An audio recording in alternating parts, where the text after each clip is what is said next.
Казан дәүләт университетын тәмамлый. Хезмәт юлын Казан шәһәре авиатөзелеш районы прокуратурасында башлый. Аннан Татарстан Республикасы прокуратурасында җаваплы вазыйфаларда.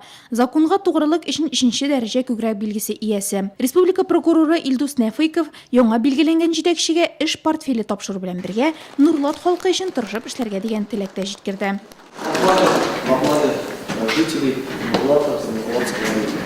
Нурлат шәһәре прокуратурасын 5 ел дәвамында җитәкләгән Рамил Гарифуллинга рәхмәт хаты һәм истәлекле бүләк. Ул да яңа урында Мария Ил Республикасы Йошкар Ола шәһәре прокуроры. Район җитәкчелеге аңа хезмәте өчен рәхмәт белдерде һәм закон сагындагы яңа белгечкә зур өметләр баглавын яшермәде.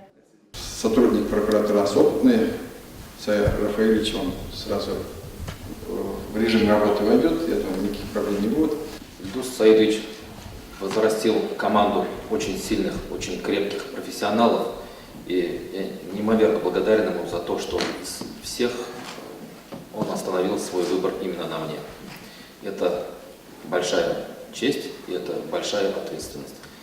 Илдус Саидович, заверяю, я приложу все усилия, чтобы ваше доверие оправдать.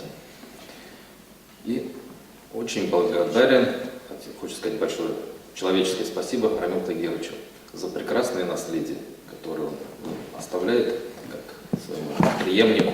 Это и прекрасный боеспособный личный состав, и замечательная материальная база, и огромный авторитет прокуратуры в городе и в районе.